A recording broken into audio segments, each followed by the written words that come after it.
நண்பர்களுக்கு வணக்கம். நான் கசாலி டிகோட்ஸ். இன்னைக்கு மே 13 காலை 8 மணி 2026. சரி, இது வந்து நான் தொடர்ந்து சொல்றதுக்கு முயற்சி பண்ணிட்டு இருக்கேன். சில நேரம் மறந்து போயிருது. ஓகே, இது வந்து உலக செய்திகள், உள்ளூர் அரசியல், சமுதாய கருத்துக்கள், சினிமா மற்றும் அனைத்தையும் தரவுகளோடு கொடுக்கக்கூடிய ஒரு சேனல். உங்களுடைய ஆதரவு லைக் பண்ணி கிளிக் செய்து சப்ஸ்கிரைப் செய்து நண்பர்களுக்கு பகிர்ந்து ஆதரவு தாருங்கள். சரி, இப்போ நம்ம வந்து உலக செய்தியில வழக்கம் போல வளைகுடா செய்தி தான் வந்து மெஜாரிட்டியா இருக்கு. இதை தாண்டி வேற கரிபியன் தீவோ அல்லது ரஷ்யா அல்லது யுக்ரைனோ வேற எந்த உலகத்துல வந்து இப்போதைக்கு வந்து தலைப்பு செய்தியா தினந்தோறும் வர்றது ஈரான் சம்பந்தப்பட்ட வளைகுடா செய்திகள். அதுல அமெரிக்கா இருக்கு, இங்க வந்து சைனா கொஞ்சம் இருக்கு, அதுக்கப்புறம் ரஷ்யா இருக்கு, இஸ்ரேல், இதெல்லாம் சேர்ந்து உலக செய்தியில் ஏன்னா அப்டேட் பண்ணிட்டே இருக்க வேண்டியிருக்கு. காரணம், இதாவது இங்க உள்ள பிரச்சனை வந்து நீர் ஊத்த நெருப்பா இருந்துகிட்டே இருக்கு. என்ன எனி டைம் எப்போ வெடிக்குமோ என்னவோ அப்படின்னு எல்லாரும் பயப்படுற அளவுக்கு இந்த ஒரு மாதிரி எஸ்கலேட் ஆகிட்டே இருக்கு. அமெரிக்கா ஒரு பக்கம் வந்து பயங்கரமா பிளான் பண்ணிட்டு இருக்காங்க, அது போக நெத்தன்யாகு பிளான் பண்றாரு. இப்படி ஒவ்வொருத்தரும் ஒவ்வொரு பக்கம். அப்புறம் ஈரான் வந்து என்ன சொன்னாலும் வந்து முடியாது அப்படின்னு ஒரு மாதிரி இறுக்கி பிடிச்சிட்டு இருக்காங்க. ஓகே, இப்போ வந்து ஈரான்ல என்ன சொல்லியிருக்காங்க அப்படின்னா, அந்த ஈரான் அரசு என்ன சொல்லியிருக்கு அப்படின்னா, இன்டர்நெட் வில் பி பேக். நம்ம வந்து முழுசா இன்டர்நெட் வந்து திருப்பி கொடுக்கப்படும். இந்த வார் என்னைக்கு முடியுதோ முடிஞ்ச உடனே கொடுக்குறோன்றாங்க.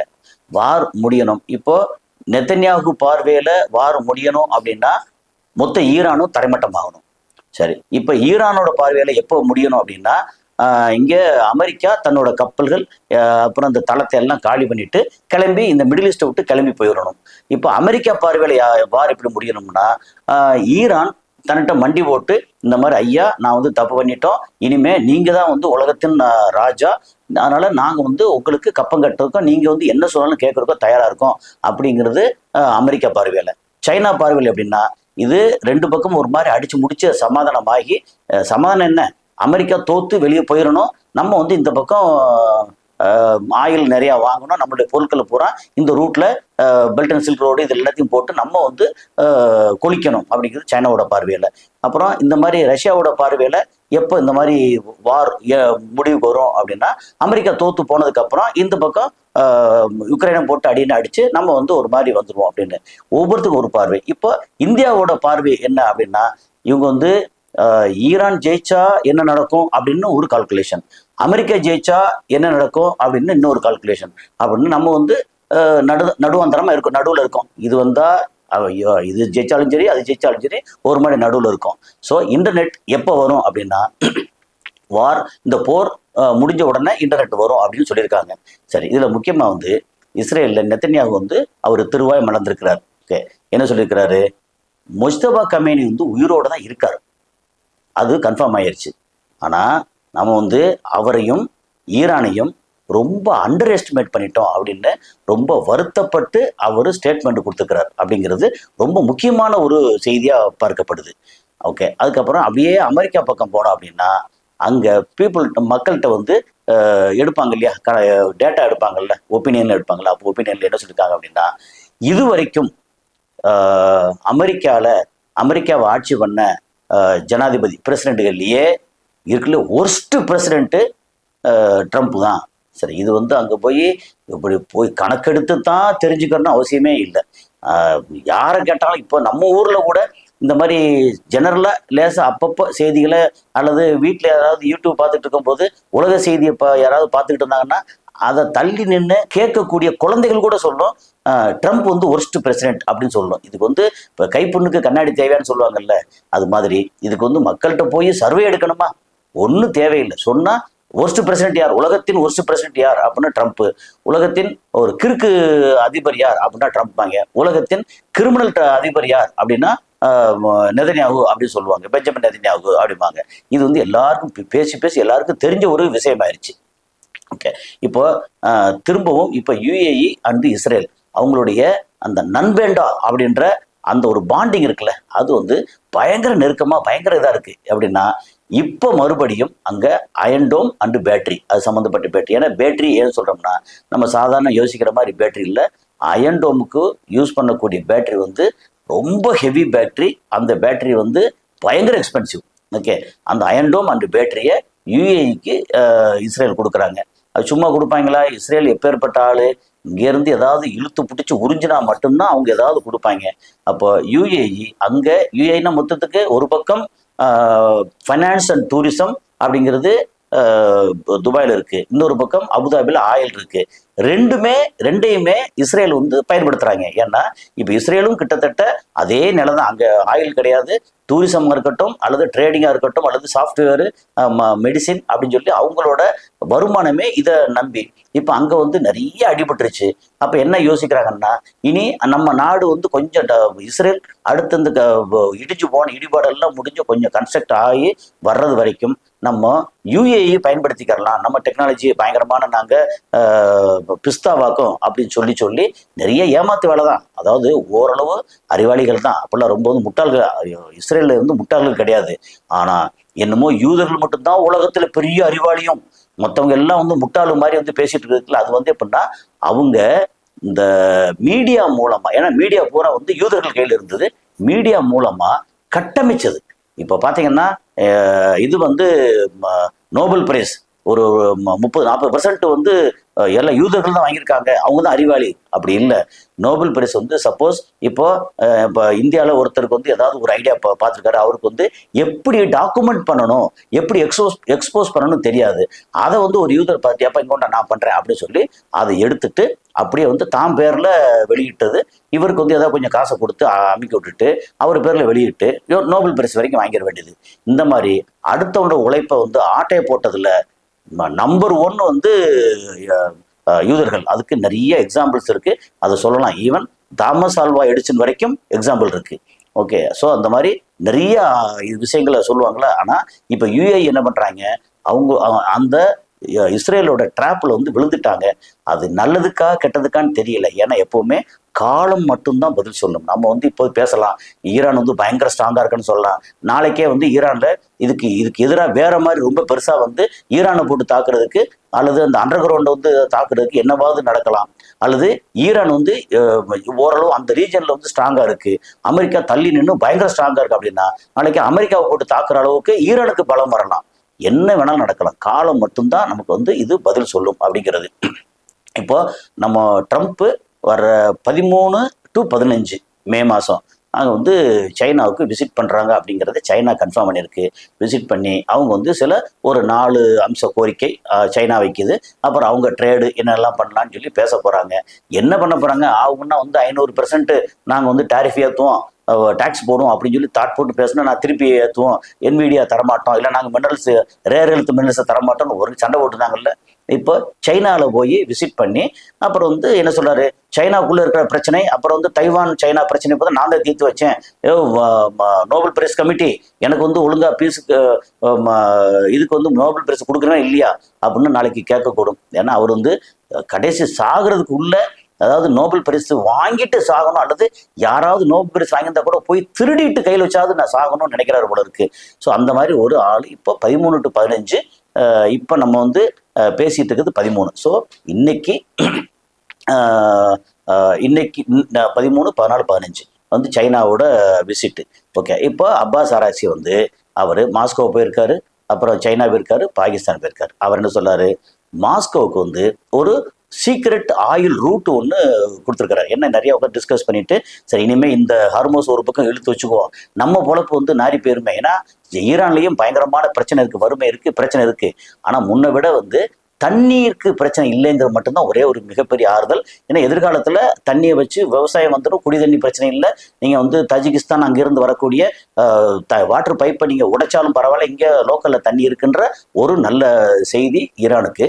அதை தாண்டி வந்து பொழப்பு கெட்டு போகுமே, மக்களுக்கு என்ன 9 கோடி மக்களுக்கு வந்து சோறு போடணுமே, அப்படிங்கிற இடத்துல ஏதாவது பண்ணணும் அப்படிங்கிறது ஆல்டர்னேட் ரூட் வந்து ஒரு சீக்ரெட் ஆயில் ட்ரேடு வந்து ரூட்டை அப்பாஸ் ஆராய்ச்சி மாஸ்கோவுக்கு கொடுத்துருக்கிறாரு. அதுக்கப்புறம் இப்போ வந்து சைனா என்ன பண்ணுதுன்னா, ஒரு supply full drone manufacturing program வந்து ஈரானுக்கு கொடுக்குறாங்க சைனா. அப்போ நோஹவ் டெக்னாலஜியாக இருக்கட்டும், ப்ளஸ் எக்யூப்மெண்ட்டாக இருக்கட்டும், இதுக்கு எல்லாத்தையும் வந்து ஈரானில் வச்சு செய்கிறதுக்கு எல்லா டெக்னாலஜி எல்லாம் ஃபுல் சப்ளை அவங்க வந்து சைனா கொடுக்குறாங்க அப்படிங்கிறது, ஈரானுக்கு கொடுக்குறாங்கிறது ஒரு மிகப்பெரிய செய்தி. அது போக திரும்ப பாகிஸ்தானுக்கு வந்து ஹாய்னு பேசிட்டு போயிருக்காரு. என்ன அப்படின்னா, ரொம்ப பாகிஸ்தான் வந்து எப்பேற்பட்ட கில்லாடி, அது கில்லாடிக்கெல்லாம் கில்லாடி. அமெரிக்கா எவ்வளோ பெரிய ஆளு, அல்லது எவ்வளோ பெரிய வல்லரசு, அந்த அமெரிக்கா வந்து ஜஸ்ட் போயிட்டு ஏமாத்திட்டு வந்துட்டாப்லையே. எப்படின்னா, அமெரிக்காவில் இந்த மாதிரி பீஸ் டாக்ஸ் அப்போ இங்கே இஸ்லாமாபாத்லாம் எல்லாம் பண்ணாங்க. ஆனால் அங்கே பண்ணிட்டு இருக்கும்போது எப்படின்னா, பாகிஸ்தான் இருக்கிற ஒரு ஏர்பேஸில் ஈரானோட ஃபைட்டர் ஜெட்லாம் நிற்கிது. இது எப்படி? அதாவது ஈரான் வந்து யாருக்கும் ஆகாது. ஓகே, பாகிஸ்தானில் இடம் கொடுத்து அவங்களோட ஃபைட்டர் ஜெட்டை வச்சுருக்காங்க. அப்படின்னா இது என்ன கணக்கு? அப்போ அமெரிக்கா பாகிஸ்தானை நம்புகிறான், ஈரானும் பாகிஸ்தானுக்கு நெருக்கமாக இருக்காங்க. இப்போ ரெண்டுக்கு இடையில பாகிஸ்தான் வந்து அப்படி இந்த பக்கம் இந்த பக்கம்னு மாற்றி மாற்றி, ஒரு பக்கம் தலைவர் இன்னொரு பக்கம் வாழையும் காமிச்சிக்கிட்டு விளையாண்டுட்டு இருக்காங்க போல இருக்கு. எது எப்படியோ பாகிஸ்தானுக்கு போய் விசிட் பண்ணி ஏதாவது கொஞ்சம் டீல்லாம் பேசுவாங்க. யுஏஇ திடீர்னு என்னோட வந்து ஒரு $3.5 பில்லியன் உடனே திருப்பி கொடுங்கன்னு கேட்டாங்கல்ல. அதுக்கு வந்து சைனாவும் சவுதி அரேபியாவும் ஹெல்ப் பண்ணியிருக்காங்க. ஒரு 3.5 பில்லியன்னா ஒரு 36 கோடி, 35,000 கோடி அப்படி வச்சுக்கலேன். அது வந்து இமிடியேட்டா வேணும்னு சொல்லி கேட்டோம்னா அதை வந்து செட்டில் பண்றதுக்கு பாகிஸ்தானுக்கு சவுதி அரேபியாவும் சைனாவும் உதவுனாங்க அப்படிங்கிறது ஒரு பின்குறிப்பு இதோட சேர்த்து. அதுக்கப்புறம் நம்ம கத்தாரோட ஃபாரின் மினிஸ்டர் அவர் வந்து பயங்கரமா பேசிக்கார். யாரு அவரு? ஷேக் முகமது அப்துல் ரஹ்மான் அல் தானி. ஷேக் முகமது பின் அப்துல் ரஹ்மான் அல் தானி. அப்போ ஷேக் முகமதுங்கிறது வரிசை அந்த இப்போதைக்கு அந்த ஏரியாவில் பூரா ஷேக் முகமதா இருப்பாங்க போல இருக்கு.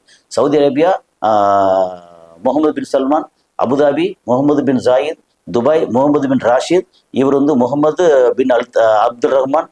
அதுக்கப்புறம் இதில் ஓமானில் வந்து ஷேக் முகமது ஒருத்தர் இருக்கிறாரு. அவர் வந்து பின்னோட்ட பேர் தெரியல, அங்கே ஒரு ஷேக் முகமது பிரைம் மினிஸ்டர் நினைக்கிறேன் அவர். அப்போ இங்கே இந்த ரீஜனில் இப்போ ஆட்சி பண்ணுறது அத்தனை பேரும் மெஜாரிட்டி பேர் வந்து ஷேக் முகமது அப்படித்தான் இருக்கு. ஸோ இவர் வந்து ஷேக் முகமது பின் அப்துல் ரஹ்மான் அல் தானி. அல் தானிங்கிறது அவன் வந்து அவரோட ஃபேமிலி நேம். ஓகே, அவர் என்ன சொல்லியிருக்காரு? ஈரான் இந்த மாதிரி இதை பிளாக்கேட் பண்ணக்கூடாது. அதாவது ஹர்மோஸ், ஸ்ட்ரெயிட் ஆஃப் ஹர்மோஸை நீங்கள் வந்து இஷ்டத்துக்கு நீங்கள் பிளாக்கேட் பண்ணக்கூடாது அப்படின்னு பயங்கர எச்சரிக்கை துணியில் பேசியிருக்கிறாரு. ஆனால் அவர் என்ன செய்வார்? 2019 இந்த ஓபெக்ல இருந்து வெளியே வருவார். அமெரிக்கா கம்பெனிகள் அமெரிக்காவோட டீல் பேசி அந்த கம்பெனிகளோட எக்ஸ்ட்ரா நேச்சுரல் கேஸை பூரா உறிஞ்சுவாங்க. அப்புறம் அந்த நேச்சுரல் கேஸில் வந்து கிட்டத்தட்ட 40% அந்த ரீஜனில் அந்த ஏரியா ஈரானுக்கு சொந்தம், 60% வந்து கத்தாருக்கு சொந்தம். இப்போ ஈரான் வந்து வெளியே எடுக்க முடியாமலே கையை கட்டி போட்டு இவங்க ஃபுல்லாக உறிஞ்சினா ஈரானோட வளம் பூரா சேர்ந்து இங்கே வந்து சேர்ந்துடும்.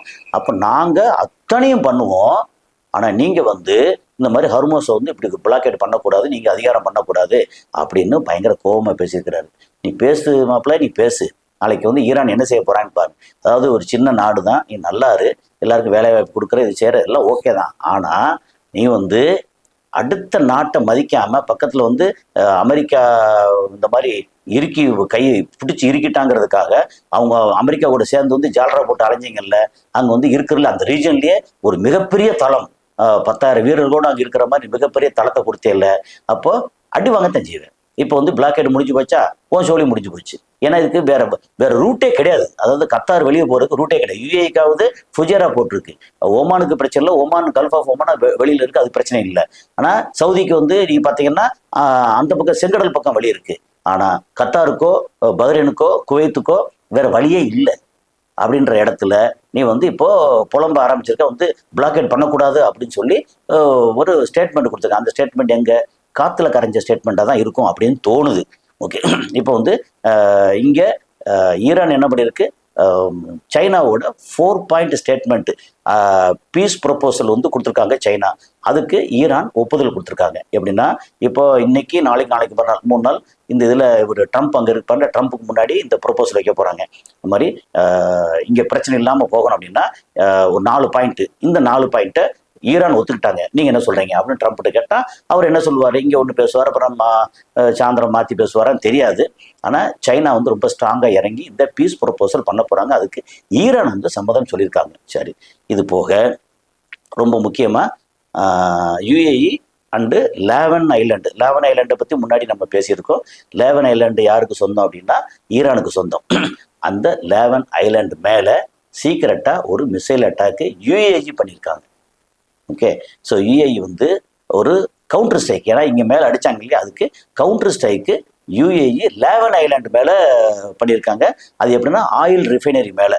ஓகே, அதனால இப்போ என்ன ஆகி போச்சு, அந்த ரீஜனில் இப்போ டென்ஷன் ஆகிட்டே இருக்கு. இப்போ ஈரான் யாரை மன்னிச்சாலும் மன்னிப்பாங்க, யுஏஇ துபாய் அபுதாபியை மட்டும் மன்னிக்கவே மாட்டாங்க அப்படிதான் தோணுது. பிரச்சனை முடியும் போது ரொம்ப எஸ்கலேட் ஆகி பிரச்சனை முடிகிற மாதிரி இருந்தா கூட துபாய் அபுதாபியை வந்து ஒரு தாக்கிட்டா விடுவாங்க போல இருக்கு. அந்த அளவுக்கு ஏன்னா வரக்கூடிய தரவுகள் டீட்டெயில் எல்லாம் படிக்கும்போது பார்த்தா அவங்க வந்து இஸ்ரேல கூட சரி ஓகே அடிச்சிருக்கோம், இன்னும் கொஞ்சம் அடிப்போம் பரவாயில்ல, ஆனா உண்மையிலே பெருசா அடி வாங்க வேண்டியவங்க துபாயும் அபுதாபி அந்த மாதிரி அந்த யுஏஇ அப்படின்னு பயங்கரமான ஒரு வன்மத்தில் இருக்கிறதா சொல்றாங்க. ஈரான்ட்ட இருந்து யுஏஇ தப்பிக்கவே முடியாது அப்படின்றாங்க. இப்போ பார்த்தீங்கன்னா இந்த வருதுல லாவன் ஐலாண்டில் சீக்கிரட்டாக போய் மிசைலை போட்டு அங்கே ஆயில் ரிஃபைனரியில் தாக்கியிருக்காங்க. அங்கே வந்து ரொம்ப எஸ்கலேட் ஆயிருக்கு. சரி, இந்த நேரத்தில் துபாயோட நிலைமை என்ன? நமக்கு வந்து ரெகுலராக துபாயில இருந்து அங்கேருந்து ஃபோனில் தகவல் வந்துக்கிட்டே இருக்கு. துபாய் நார்மலாக இருக்கிற மாதிரி வந்து காமிச்சிக்கிட்டு இருக்காங்க, ஆனால் நார்மலாக இல்லை துபாய். ஸோ அது வந்து உண்மையிலே ஒரு பக்கம் பார்த்தா என்ன சொல்றது, பரிதாபமான நிலைமை தான். ஏன்னா அவங்களுக்கு வேற பேஸே கிடையாது. இது மாதிரி டூரிஸ்ட் வந்தா தான் மாசத்துக்கு 20 லட்சம் பேர் வந்து துபாய்க்கு வந்து போகணும். அப்படி வந்தா நிறைய எலக்ட்ரானிக் பொருள் வாங்குவாங்க, தங்கம் வாங்குவாங்க, மெட்டீரியல் வாங்குவாங்க, இன்வெஸ்ட் பண்ணுவாங்க, வீடு வாங்குவாங்க. அப்புறம் வந்து கோல்டன் விசா, எந்த விசா வந்து போறதுக்கான செலவு, தங்குறதுக்கு சாப்பாடுன்னு சொல்லிட்டு அதோட இன்கம் எல்லாம் பயங்கரம் அப்படி இருக்கும். ஸோ அது போக எக்கச்சக்கமா வந்து பிளாக் மணியை வந்து ஒயிட்டா மாத்துறது, இதெல்லாம் ஏகப்பட்ட வேலை நடக்கும். ஒண்ணுமே நடக்காம இப்போ வந்து எல்லாம் ஒரு மாதிரி சாதாரணம் இருக்கிற மாதிரி அங்க இருக்கிற பொதுமக்களை நம்ப வச்சிருக்காங்க. அந்த பொதுமக்கள் யாரு? எல்லாம் நம்பூர்காரங்க தான். அங்க லோக்கல் அரப்ஸ்லாம் இன்னும் திரும்பி வரவே இல்லையா. சம்மர்ன்ற ஏற்கனவே போர் அப்படின்னு சொன்னோன்னே விட்டுட்டு யூகே, சுவிட்சர்லாந்து அங்கே எல்லாம் ஓடி போயிட்டாங்க. 4 லட்சம் பேர் துபாயில், இன்னும் ஒரு 4 லட்சம் பேர் பக்கம் அபுதாபி, அப்புறம் 2 லட்சம் 1 லட்சம் சொல்லி ஓவராலாக நீங்கள் பார்த்தீங்கன்னா மொத்தத்துக்கு 13-15 லட்சம் பேருக்குள்ள தான் லோக்கல் பீப்புளு. அதில் 4 லட்சம் பேர் துபாயில் இருக்கிறவங்க மெஜாரிட்டி ஆட்கள் வந்து வெளியே போயிட்டாங்க. இப்போ சம்மரு அப்படின்னு சொல்லி சம்மர் பேரை சொல்லி அங்கே வெளியே இருக்காங்க. அங்கே துபாய்க்குள்ள வந்து சுற்றுறது பூரா யாரு? நம்மூர்காரங்க தான், நம்ம சொந்தக்காரங்க தான் அங்கே சுற்றிட்டு இருக்காங்க. அப்போ வந்து என்ன நடந்தாலும் நம்மூர்கார செத்தா நம்மூர்காரன் சாகணும். ஆனால் அவங்களுக்கு எத்தனை வருஷம் 50 வருஷம் இருந்தால் கூட அங்கே விசா கிடையாது, அதாவது ரெசிடென்ட் அங்கே வந்து எப்படின்னா கிரீன் கார்டு கிடையாது, குடியுரிமை கிடையாது, ஒன்றும் கிடையாது. கடைசியில் பார்த்து இந்த மாதிரி பிரச்சனை வந்தோன்னா ஒழுங்காக சம்பளமும் கிடையாது. அப்புறம் ரொம்ப சீரியஸாக பிரச்சனை வச்சா சாப்பாடும் கிடையாது. அப்படிங்கிறது தான் துபாயோட நிலைமை. துபாயில் கன்ஸ்ட்ரக்ஷன் பூரா நிறைய வந்து ஸ்டாப் ஆகி நிற்குது, மெட்டீரியல் இன்னும் வரல அப்படின்னு சொல்லி கேள்விப்படுறோம். ஆனால் சீர் ஆகணும் அப்படிங்கிறது தான் நம்மளுடைய விருப்பமும். ஸோ அடுத்து என்ன நடக்குது அப்படிங்கிறத அடுத்தடுத்த காலையில் பார்ப்போம். நன்றி.